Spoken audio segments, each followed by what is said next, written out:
Bonjour à tous, bienvenue sur Fan de Couteaux. Aujourd'hui, je vous présente deux modèles de chez Civivi. En haut, le Conspirator, en dessous, le Chevalier. Je fais cette petite parenthèse pour vous dire que Civivi a toujours été la marque chinoise considérée comme entrée de gamme. C'est ma préférée.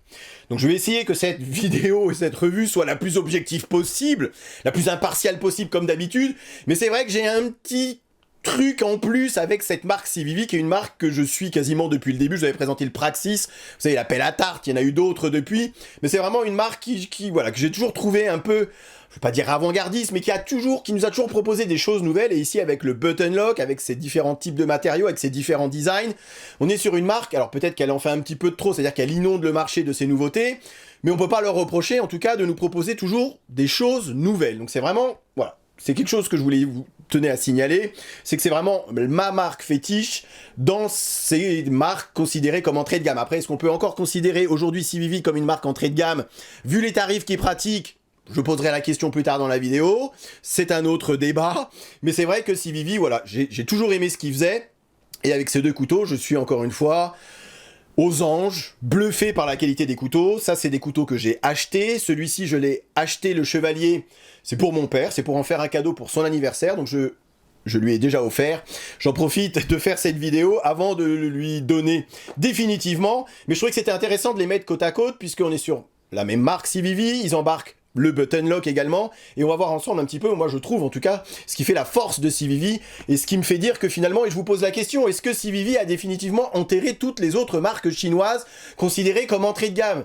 Que reste-t-il aux autres après avoir vu ça? On va rester sur des choses finalement assez traditionnelles, et là j'avoue que Civivi, il nous propose des choses un peu, alors, ils n'ont pas révolutionné le truc, mais ils nous proposent des choses un petit peu nouvelles, à un degré de finition, de qualité de matériaux, des différents types d'acier, c'est assez bluffant ce qu'ils arrivent à faire. Alors je vous montre les boîtes, comme ça la description du couteau sera déjà faite. En haut, donc le Conspirator, on est sur du micarta. Noir, un Stonewash Grey, gris pour la lame, on est sur du Nitro V au niveau de l'acier, celui-ci totalement différent, on est sur un manche en bois que je ne connaissais pas, on est sur une lame Stonewash, et sur l'acier on est sur du 14C28N, donc c'est deux aciers inoxydables, le Nitro V brièvement AEBL, qu'on peut légèrement rapprocher du 14C28N, des aciers inoxydables, on n'est pas sur des aciers de l'espace, mais dans cette gamme de prix, vraiment, voilà, pour des couteaux de tous les jours, pour les couteaux de poche, honnêtement, il n'y a rien à dire sur la qualité des aciers. Alors, qu'est-ce qui me fait dire qu'on est sur des couteaux, et pourquoi j'aime tant cette marque, et qu'on est sur des couteaux finalement qui sont, je trouve, what else? Qu'est-ce qu'on peut demander de plus à un couteau de poche? Alors comme je vous ai dit, celui-ci je l'ai offert pour l'anniversaire de mon père. Je cherchais un couteau qui soit facile. Il n'a pas l'habitude, comme vous, comme moi, de manipuler des couteaux. Je voulais pas forcément, je reste chez Civivi, mais un petit frame lock, parce que je sais qu'il aurait du mal à désengager, ou un liner lock, qu'il aurait du mal à désengager la lame, avec ses grosses paluches, quand on n'a pas forcément l'habitude, ça peut même être certaines fois un peu dangereux, puisqu'on a vraiment, voilà, la lame qui rentre, enfin, on va dire, sur le chemin, il faut vite enlever son pouce.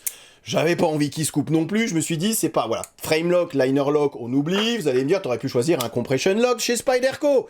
On est bien d'accord, alors j'aime beaucoup mon père, mais j'étais pas prêt à lui acheter un Spyderco Paramilitary 2, en machin, non, je me suis dit, écoute, voilà, j'avais un budget raisonnable, aux alentours des 80 €, et je trouvais que Civivi, voilà, pour ce qu'il allait en faire, en tout cas, il en a rien à faire d'avoir un CPM Crewwear avec une édition limitée DLT Trading, lui il en a rien à secouer, même si ça fait plaisir de l'avoir, vous comprenez un peu l'idée qu'il y avait derrière, donc je me suis dit, allez, réfléchis, qu'est-ce que tu pourrais trouver? Ah, vous allez me dire, il y a l'Axis Lock aussi, t'as oublié, celui aussi c'est un lock où on n'a pas les doigts qui rentrent en contact avec, qui rentrent sur le chemin de la lame, on est tout à fait d'accord. Alors vous allez taper chez Benchmade, là aussi j'aime beaucoup mon père, mais j'étais pas prêt à lui acheter un Benchmade, ou alors ce tout nouveau Giant Mouse que je vous présente très prochainement, qui est finalement, je trouve que celui-ci, il a été fait pour tous ceux qui n'aiment pas Giant Mouse, puisqu'il ne ressemble à aucun autre, mais c'est quand même du Giant Mouse, je vous le présente dans deux petites semaines, je vous le présente très prochainement.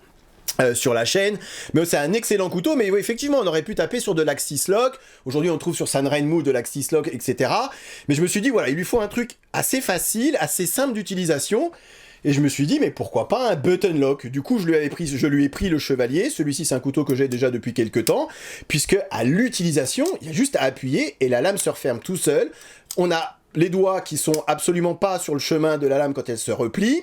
Le couteau est ambidextre. Vous allez me dire, ouais, mais c'est pas fait pour les gauchers. Mais si, puisque, alors oui, le bouton n'est pas des deux côtés. Mais honnêtement, je suis pas gaucher. Alors le clip est réversible, hein, mais vous pouvez très bien, pour les gauchers, vous servir de l'index. La lame retombe toute seule. Et honnêtement, moi qui ne suis absolument pas gaucher, ça ne me gêne pas du tout d'ouvrir mon couteau, enfin, ou de le fermer plutôt avec le bouton, en appuyant sur l'index. Donc c'est même un système, hop, c'est même un système qui est fait pour les gauchers.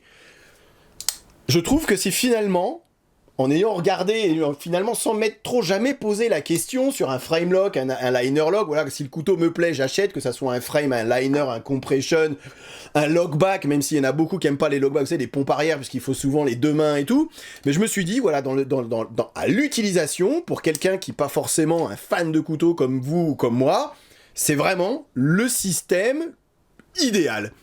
C'est hyper plaisant, mais c'est comme ils disent en anglais, c'est fidget friendly.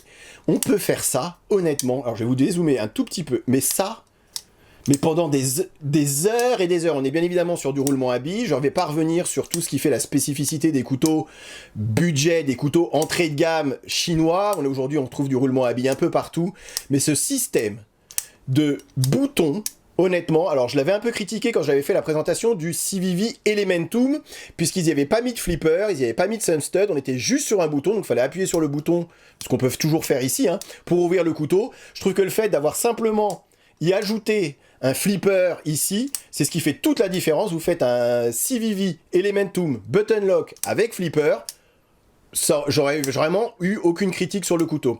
Ici, vous avez une petite encoche, je trouve que ça permet aussi de faire, voilà, la première fois quand je lui ai offert, ce qu'il a fait, c'est qu'il a pris ses deux mains pour ouvrir le couteau. Donc il y a ce nail nick, vous savez, cette encoche, cet onglet, qu'on peut aussi utiliser, que nous on fera pas, mais que quelqu'un qui est pas forcément dans le monde du couteau, il voit ça, il se dit, ah bah tiens, on peut ouvrir son couteau à deux mains, je trouve que c'est pas mal, ça permet aussi de l'ouvrir, vous savez, le Spidey Flick, même si on n'a pas le trou, mais l'ouvrir avec l'index par l'arrière, puisque ça fait une petite cavité où l'index se met à l'intérieur, et c'est tellement facile à l'ouverture, que ça en devient vraiment, voilà, c'est que du plaisir, c'est pour... Voilà, c'est pour ça que je dis, est-ce qu'ils n'ont pas finalement un peu surclassé les autres? Puisque pour nous, fans de couteau, c'est un couteau qui est génial, voilà, on peut s'amuser des heures avec, je pense pas que mon père il s'amuse des heures avec, mais pour quelqu'un qui est pas dans le monde du couteau, c'est un système finalement qui est super pratique à utiliser, ça se bloque à tous les coups, ça se désengage à tous les coups, roulement à billes c'est hyper fluide, la lame retombe toute seule. Ou encore, what else? Qu'est-ce qu'on demande de plus à un couteau, si ce n'est, nous, d'avoir un couteau qui est efficace, un truc qui est marrant à ouvrir, un système qui fonctionne, une lame qui est bien bloquée, un couteau, voilà, on va pas se refermer la lame sur les doigts. Honnêtement, je ne vois pas ce qu'on peut demander de plus à un système de blocage de lame que ce button lock. Après, on aime ou on n'aime pas le style, après, moi, j'adore les frame lock, j'adore désengager, j'adore, voilà, puisque nous, on est fan de couteaux, donc voilà, nous ça nous amuse aussi de jouer avec les frame lock, mais pour quelqu'un qui est vraiment pas dans le monde du couteau, je pense que c'est franchement le lock qui surclasse un petit peu tous les autres.